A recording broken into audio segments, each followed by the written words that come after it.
Hello, hello! If you haven't already realized, this is your last module related to professional dispatching skills. You are at the finish line. There's one last push left before we move on to the modules related to monetizing your knowledge. Very soon you will be applying for jobs or looking for customers, selling your professional services and earning well-deserved income with your newly acquired skills. I'm excited for you. But before we get to that, we have one more crucial topic to cover. The name of this module doesn't sound so pleasant. It's associated with conflicts and problems, but it's this module that will free you from a lot of stress and help you find the best way out of seemingly difficult situations at work.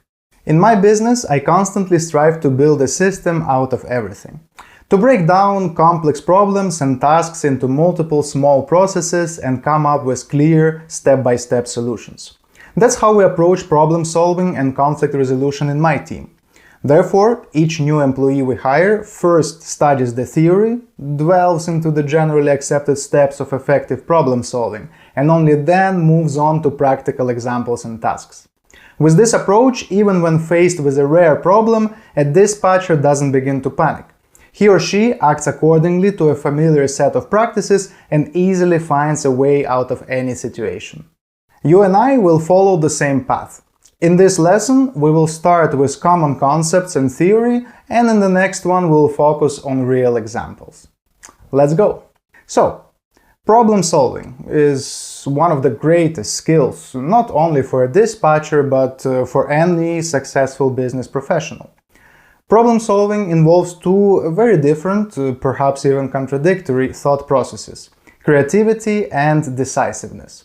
The first part, creativity, is about generating options and possible solutions, and the second part, decisiveness, is about choosing the best one. We will now break down the problem-solving process into three key steps: identifying the real issue, generating possible solutions, selecting and implementing the optimal solution. So, step 1, identifying the real issue. This step, which is often overlooked, revolves around the idea that you have to correctly identify the causes of any problem. Sometimes the cause of the problem can be much more complex than what's visible on the surface, and you need to get to the root of it.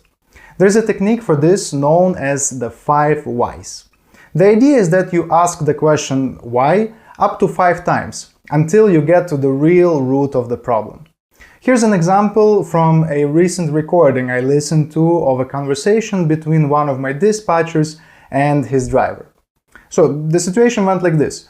The driver didn't arrive in time to pick up a load at 6 a.m. and didn't answer his phone until lunchtime. The dispatcher finally managed to connect with the driver and the conversation went like this. So the dispatcher picks up the phone and goes, "Alejandro, I'm not calling you to scold you. Let's just have a chat. Tell me, why didn't you come to the pickup?" The driver responds, "Everything is fine. No one will die because I didn't pick up a load. I had stomach problems and I've been sitting on the toilet all day long. I'll pick it up tomorrow first thing." The dispatcher goes, "No problem. I'll solve the issue with the broker, but I'm worried about you. Tell me, why didn't you pick up the phone? What happened?" Driver says, "I'm just sick of this. I can't miss a pickup once in a lifetime. It's not the end of the world." The dispatcher answers, "Okay, but why? I feel there's more to it. Talk to me." The driver goes, "I've been driving for 3 straight months. I sleep in this truck, I eat in this truck, I don't even remember what my daughter looks like." Dispatcher answers, "Okay, why don't you finish this load and then go home?" The driver goes, "Listen, I need to finish this month in order to get my quarterly bonus. Otherwise, all this work will not pay off. My daughter, Juanita, is going to private school now. I need the money." So, at this point, dispatcher, having already understood the essence of the problem, says, "Okay, let me talk to the boss. If I can negotiate something good for you, do you promise me you'll take some time off?" And at this point, the driver, already answering in a calmer voice, just goes, "We'll see." And the conversation ended there. So, what do you think happened next? The dispatcher called the owner of the company and made it clear that the driver was burned out and he urgently needed a vacation. Then the owner, the CEO of the company, gave the driver some paid time off and decided to pay him the bonus he deserved even though he didn't finish the month. I don't know if you noticed, but during this conversation the dispatcher asked the question why 4 times and only then understood how to solve the problem. A bad manager finds it easier to fix a problem superficially, rather than digging deeper and finding out if it's something more serious. But in order to solve a problem, you need to get to its root, because otherwise it will keep happening again and again. A big name in the world of problem-solving experts is Vilfredo Pareto. I believe many of you have heard about the 80-20 principle, also known as the Pareto principle, which began with the observation that 80% of the land in Italy belonged to 20% of the people. This 80-20 rule also applies to the logistics industry. For example, according to statistics, 80% of time spent working, dispatchers use to load 20% of their truck. And 80% of all your problems will usually come from 20% of underlying reasons. In other words, there are only a few underlying causes that create most of your problems. But how can we use this knowledge? If you focus on fixing just 20% of your problems, you will save 80% of the cost and 80% of your time and money.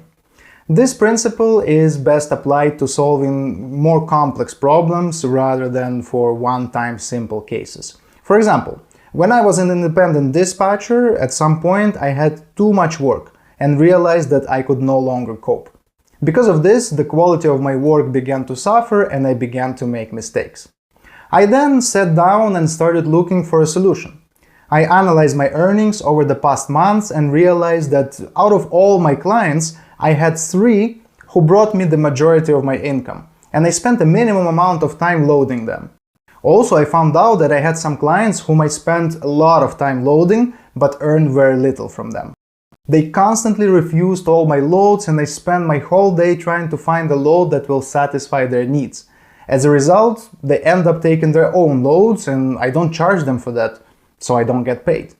Having carefully thought about everything, I dropped some of my clients and began to devote my free time to training one of my good friends, who eventually became a key player in starting my dispatching company.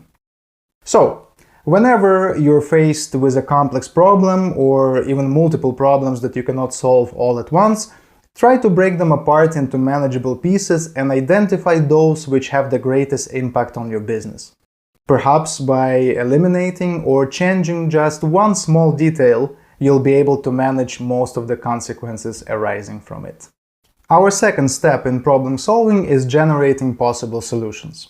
The most well-known and effective process of generating ideas is brainstorming. The method of brainstorming is basically just generating a maximum number of ideas for solving a problem, including the most wild and crazy ideas you may have. One thing I can say about brainstorming sessions is that they are extremely effective for both a team and for a sole professional. But most people conduct brainstorming sessions incorrectly. Instead of writing down a big list of ideas as they emerge, people begin to evaluate and pick at every idea that is thrown into the list. The correct way to do it is to create a list and then move on to evaluate every idea. It's just human nature to evaluate every idea as it comes up, but it's key to resist this temptation. Write down each idea on a list, no matter the craziness of it. The reason this works is because our brains are set to automatically jump from a stupid idea to an ingenious one by elimination. Writing down one idea that seems completely crazy will make your brain think of its opposite, which can likely lead to finding a solution. The second tool that I always go through with my coworkers is called mind maps. There's something about them that seems natural to the human brain, and they help me think. They work much better than regular lists. This is what a mind map looks like. And the best thing about them is that they actually reflect the way we think. They make a problem visual. They involve both the left and the right side of the brain. They're quick to draw and you can add any elements in any order as soon as they come to mind. Also, because the diagram starts in the middle, as you expand it, there's always room for additional bubbles. There are special applications and programs that help you draw a mind map, but I would recommend you to simply do it by hand, on paper. A step further from the mind map is a decision tree. The essence of a decision tree is that it contains a time axis. Unlike mind maps, decision trees represent a sequence of possible events, like the unfolding of a chess game. If we do one action, move one piece, then 3 possible scenarios can happen. In the first scenario happens, then we can do either A or B. And if we choose option A, the 2 more options can occur, and so on. It all grows into a big tree. This tool is especially effective when you have multiple possible solutions to a problem, but you can't decide which one will lead to the best result. Some dispatchers in my company even use this method when they plan the route of their drivers. I highly recommend giving it a try. Believe me, I'm not just talking about these tools for the sake of appearing clever or giving you extra homework.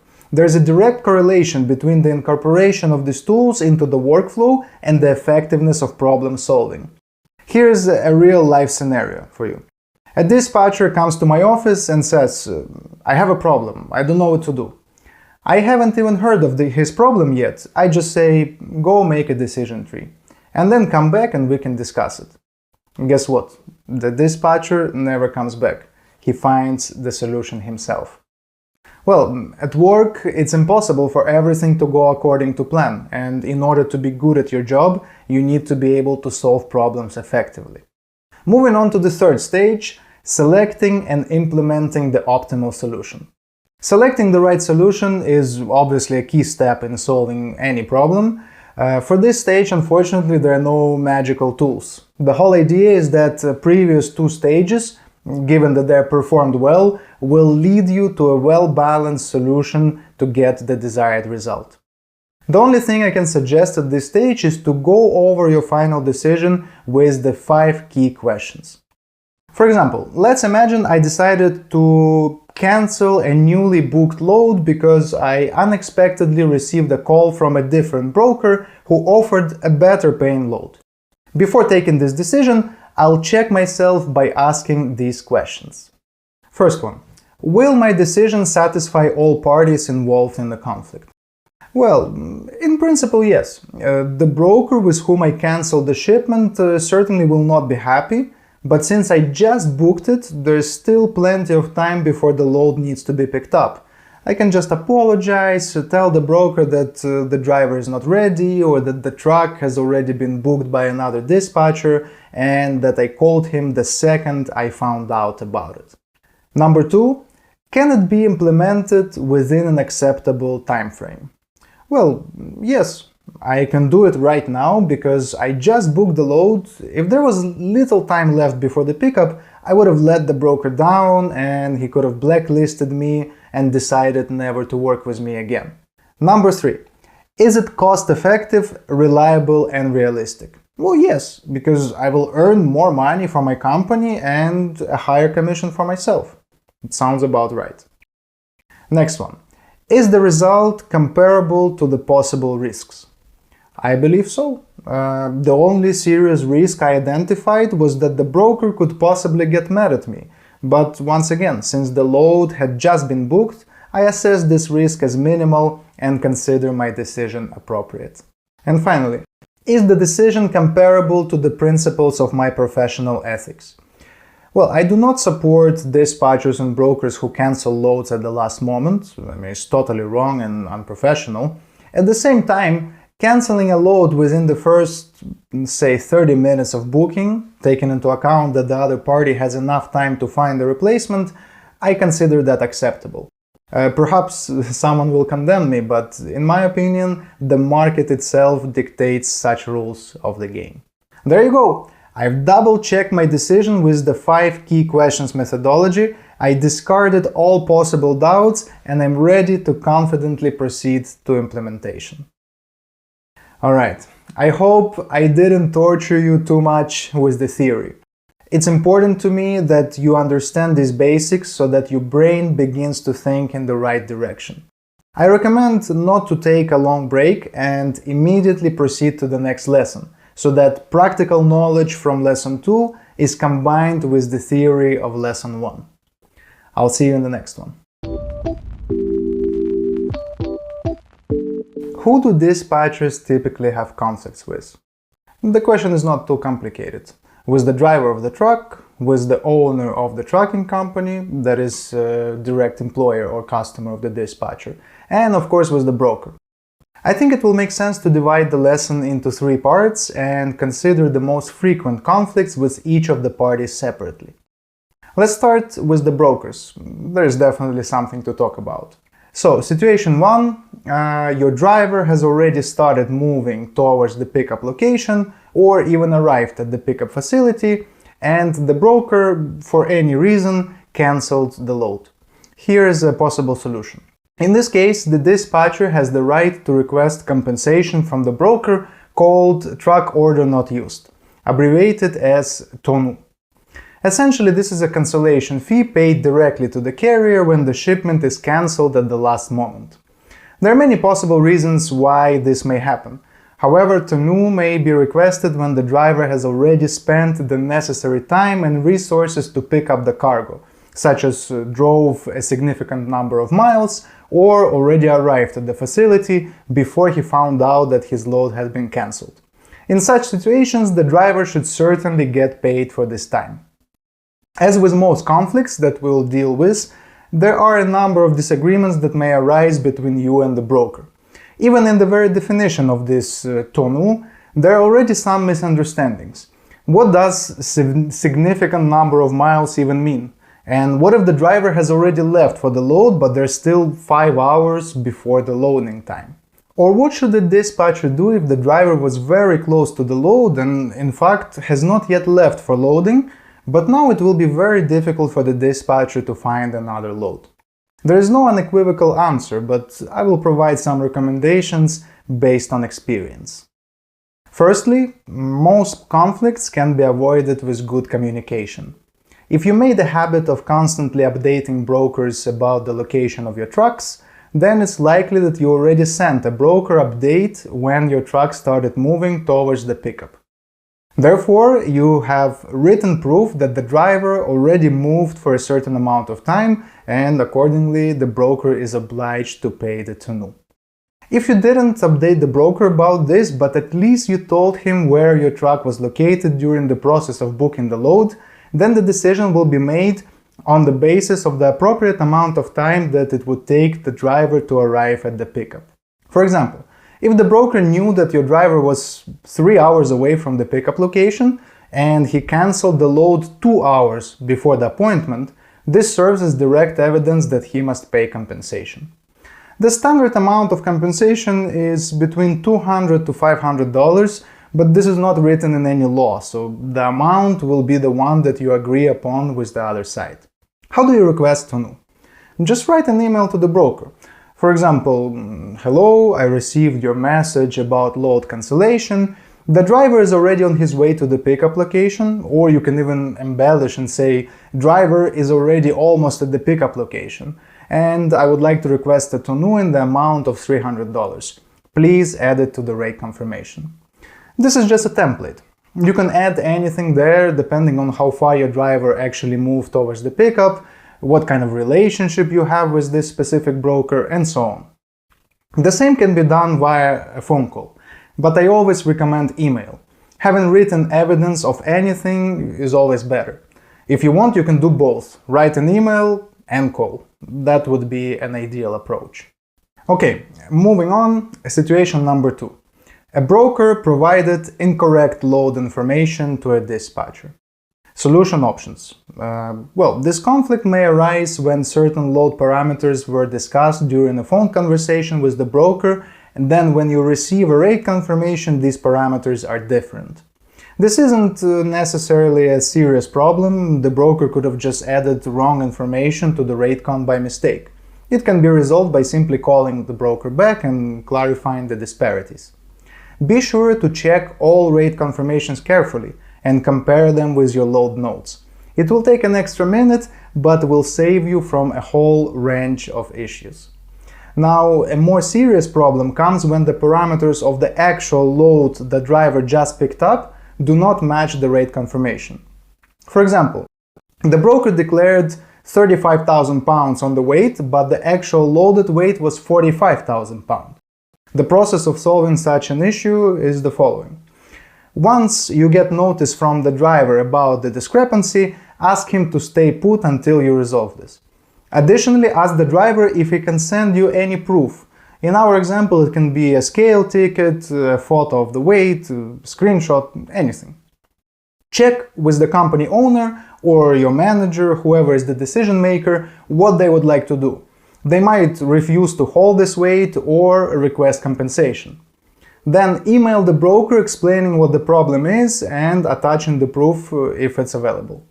Follow the email with a phone call. During the call, don't forget to mention what a big problem this whole situation is causing to you and the driver. For example, the driver got loaded with 45,000 pounds while the rate confirmation stated 35,000 pounds. My driver never loads his truck with so much weight and my boss doesn't want to move this load. I can convince him to move this load, but I'm going to need a small compensation, at least extra $300. Or here's another example on a similar topic. The rate confirmation stated a 1 p.m. appointment, but the facility is not expecting your driver until 4 p.m. In this case, you can write the following. My driver arrived at the delivery location, but they are telling him that his appointment is at 4 p.m., not 1 p.m. This is a huge problem for us because the driver will be late for his next load. I'm going to need a compensation of at least $300. In both examples, we briefly described the problem, explained the consequences of it, and requested compensation. There are no specific guides for the amount of this compensation, just like always, it's going to be what you agree upon. If you're not sure how much money to request, consult with the owner of the truck. He will definitely have his own opinion on this matter. Situation 3. A fairly typical issue that arises in a dispatcher's day-to-day is related to lumper fee payment. This payment is only required in facilities where loading and unloading of the trucks are performed by a third-party company, not the shipper or receiver themselves. In Module 3 we explored that a lumper fee can be paid in several ways: debit or credit card, cash, or by electronic check, such as ComCheck, T-Check, or similar. In essence, it's simple. Either the driver pays on the spot with cash or card, and the broker adds that amount to the rate confirmation, or the broker sends a code to the dispatcher for the electronic check, the dispatcher hands it to the driver, and the driver passes it to the lumper. But conflicts arise too often not to talk about it. A difficult situation may happen if, for example, the driver doesn't have cash on him and lumpers don't accept card payments, and the broker refuses to pay by check.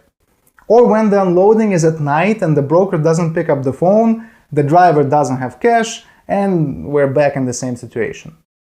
The sole and the most effective solution to potential problems related to lumpers would be to discuss this payment at the time of booking the shipment. Just ask the broker, are there going to be any lumper fees? Or will you be paying for the lumpers by check? And do the same with the owner of the truck when starting to work with them. Just ask, is the driver going to be able to pay lumper fees if needed? By checking this in advance, you'll save yourself from unnecessary arguments, late-night phone calls, and so on. Situation number 4. The receiver rejected part of the cargo due to poor quality, damage, or any other reason. Most often this situation happens when working with reefer trailers. This, of course, should immediately be reported to the broker, and he in turn will consult with his customer. In the best case scenario, if the recipient rejects a small portion of the product, such as maybe a couple boxes, the broker will typically simply ask you to get rid of it. A typical term for this is dump or donate. In case the receiver rejects the whole load, or at least a substantial part of it, things could become more complicated. It's important to understand that during loading, the driver doesn't have access to the product. It's usually packed in boxes and then loaded onto pallets. The driver may have to count the quantity of the pallets and compare it with what's listed on the bill of lading, but he cannot assess the quality of the product. The product could be spoiled because of the carrier's fault if the temperature on the reefer is set incorrectly, or if there is a malfunction of the refrigerating unit. Most modern refrigerating units are equipped with a computerized temperature monitoring system. If a conflict arises, the broker may request a temperature report. That's something you can request from the driver and then send it to the broker for inspection. If it turns out that the driver is really at fault, the company owner will have a problem. The broker will file a claim with the carrier's insurance company. If the accident is covered by the insurance, compensation will be paid. If not, the broker may sue the carrier for the damage amount. The earnings with a reefer trailer are higher, but so are the risks. As a dispatcher, the only thing you can do in this situation is to assist the owner of the trucking company in every way possible and to facilitate the communication with the broker. A good lawyer is more helpful in dealing with such a complicated situation than a dispatcher. And situation 5, dispatcher errors. To finalize this topic, let's talk about problems caused by errors of the dispatcher. There are many examples. Dispatcher miscalculated the mileage and assumed the wrong rate per mile. Or dispatcher didn't check the driver's working hours and he couldn't get to the delivery on time. Or dispatcher failed to notify broker of driver's delay, resulting in driver missing his appointment. What else? Dispatcher indicated wrong location in driver instructions and he arrived at the wrong place. Or dispatcher didn't come to an arrangement with his client and had to cancel the shipment, etc., etc. The list can go on and on. The consequences can also be very diverse. From lost time and money to negative comments about the carrier and the appearance of the carrier in the broker's blacklist. Of course, these issues can be avoided by being more careful, focused and concentrated, but nobody is perfect. If the mishap was your fault, try to resolve the situation through personal contact. Find a way to apologize and give a proper explanation which will make it easier for the other side to understand your position and avoid accusations of negligence. It's better to be honest and accept your fault than to lie and try to trick your way out of it. Here are just a couple phrases to help you. You can say, "It's my bad. I had a difficult day and made a mistake. I hope we can find a solution." Or, "My apologies, I misplayed some information which led to this problem. Is there any way I can make it up to you?" Or just, "Sorry, this is my fault. I promise I will do everything I can to resolve this issue." It's that simple. Remember, a dispatcher is not financially liable for any operational errors. The absolute worst thing that can happen to you is getting fired or losing a client. That's it. Okay, let's move on to part 2. Conflicts with the driver. The main cause of conflict between the driver and the dispatcher is interpersonal differences. Both parties have a common interest in making money, but otherwise your interests and visions of work processes may not coincide. It's a common stereotype that drivers often believe that dispatchers are lazy, that they just sit around all day doing nothing, drinking coffee, smoking, and watching videos on YouTube. After all, the driver doesn't see or know the details of dispatcher's life. He thinks that if the dispatcher took an inconvenient load for him, didn't give him enough time to rest, or sent him to an area he didn't want to go to, then the dispatcher did it on purpose. He had an opportunity to make the driver more comfortable, but he didn't do it because he's lazy or doesn't care about the driver. In most cases, this is certainly not true. The dispatcher is pressured by the owner of the company who wants to make high earnings, as well as the market conditions which may not provide an opportunity to pick up a more comfortable load at the right price. The best way to show the driver that you care about him and consider his opinion is, once again, quality communication. We looked at an example of a conversation with a driver when we talked about the 5 whys rule. That conversation is the whole essence of building a relationship with the driver. Just communicate with him. Explain why you made this or that decision, what your options were, and why you can't fully satisfy his wishes. Often, this is enough to avoid most of the conflicts. It's also a good idea to talk to the driver about topics unrelated to work from time to time. This helps build a deep, even friendly relationship. Moreover, the driver needs moral support because he's on the road around the clock. However, don't let the driver get on your neck. If he is a company driver and not the owner of the company, he should not have direct influence on the load selection decisions. You can consider his opinions and take his needs into account, but at the end of the day, the purpose of your cooperation is to make money. And if the driver is slacking off, if he's constantly late for no reason, he's negligent and he doesn't show respect to you, you should definitely notify the company owner, no matter how close your relationship may be. And finally, conflicts with the MC owner.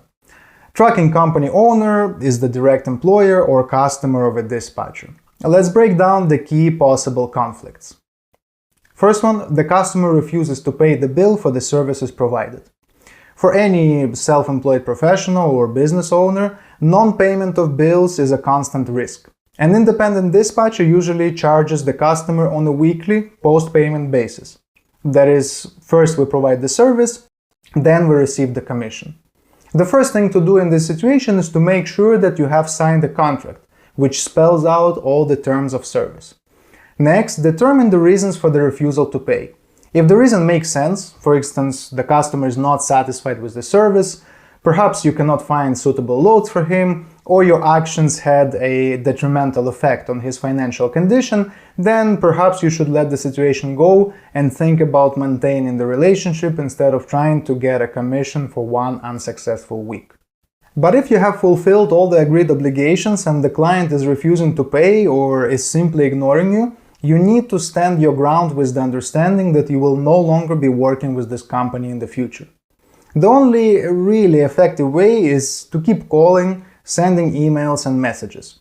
In order to get your hard-earned commission, you'll have to create such conditions that it will be easier for the client to pay those miserable $200 or $300 or $400 by means of annoying reminders. Unfortunately, it makes no sense to sue someone in the US for $200. I mean, the legal fees and the court fees will be more expensive than the amount of the claim. But that's exactly why we send invoices and get paid every week, to protect ourselves against the risk of losing a potentially significant amount due to refusal to pay. With that said, I'd like to add that customer non-payment is not a very common problem for dispatchers. At my company, we provide dispatching services to hundreds of customers every day, but we don't have a department or even a single individual dedicated to debt collection. Most of the time, the reason for payment refusal is customers' dissatisfaction with the service for a particular week, which is solved by the work of the quality control department and the customer service department, rather than lawyers and collectors.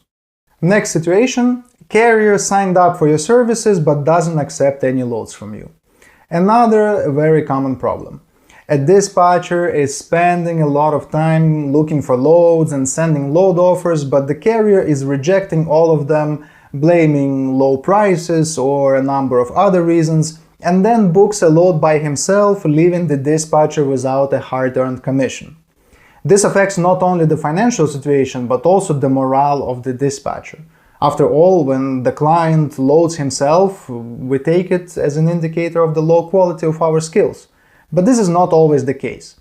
There's a certain category of carriers, and this is especially true for owner-operators. They work independently, they choose their routes not for profit maximization, but based on their own mood. They think to themselves, alright, I'll hire a dispatcher just in case. I only have to pay them if they book me a load, so I'm not really losing anything. Continuing to be patient with such carriers week after week and not getting anything in return is usually not worth it. It's a waste of precious time that could be used to make money. The solution options are as follows. Number one, have a serious conversation with the carrier. Make it clear that you're trying very hard and you don't see the result and you want to get to the bottom of the real reason. Here's an example of such a conversation. Hi Steve, I've looked at my reports and I see that I only booked 3 loads for you in the past month. Last week we haven't even booked a single load together. I've been trying really hard to provide good quality service for you, but it doesn't look like it's working out so well for either of us. Perhaps you could give me some feedback and we can find a way to make our partnership more successful.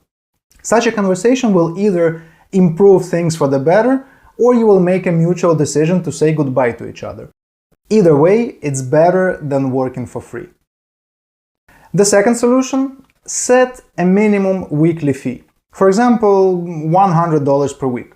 If the amount of the commission is higher, it's paid as usual, but if it's less, the carrier still has to pay $100. If the conversation didn't help and the carrier is refusing to pay the minimum flat rate, it's a clear indicator that they don't really need your services at the moment, and it's best to give it up and devote the free time to finding other carriers to dispatch.